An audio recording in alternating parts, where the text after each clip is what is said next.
দর্শক, ডেঙ্গুর বিস্তার দিন দিনই বাড়ছে, হাসপাতালেও বাড়ছে আক্রান্তের সংখ্যা। এ বিষয়ে আরো বিস্তারিত খবর জানাতে ঝালকাঠি থেকে সহকর্মী রতন আচার্য এই মুহূর্তে আমাদের সাথে যুক্ত হয়েছেন। রতন, ঝালকাঠিতে ডেঙ্গুর পরিস্থিতি এখন কেমন? শরীফ, ঝালকাঠিতে দিন দিন ডেঙ্গুর প্রকোপ কিন্তু বেড়েই চলেছে। গত 24 ঘন্টায় ঝালকাঠিতে 22 জন রোগী এই ডেঙ্গুতে আক্রান্ত হয়ে হসপিটালে ভর্তি হয়েছে।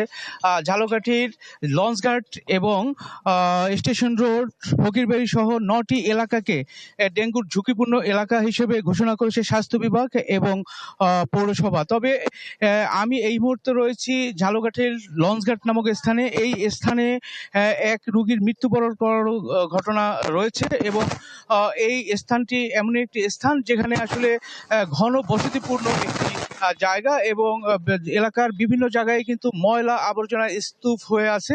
নগদ নিয়ে এলো হার না মানা হার অফার। সর্বনিম্ন 10,000 টাকা রেমিটেন্স নগদে পাঠালে থাকছে স্বর্ণের হার জেতার সুযোগ।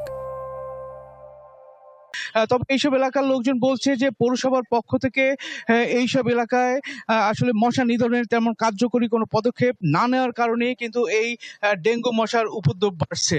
তবে পৌর কর্তৃপক্ষ বলছে যে তারা তাদের সাধ্য অনুযায়ী তারা কিন্তু চেষ্টা চালিয়ে যাচ্ছে এই ডেঙ্গু নিধনের জন্য। তবে চলতি বছরের জানুয়ারি থেকে এখন পর্যন্ত 1144 জন রোগী বিভিন্ন হাসপাতালে চিকিৎসা নিয়েছে এবং এদের মধ্যে 1100 জন রোগী সুস্থ হয়ে বাড়ি ফিরে গেছে। শরীফ, এই ছিল ঝালকাঠি থেকে আমার কাছে সর্বশেষ। রতন, ধন্যবাদ আপনাকে।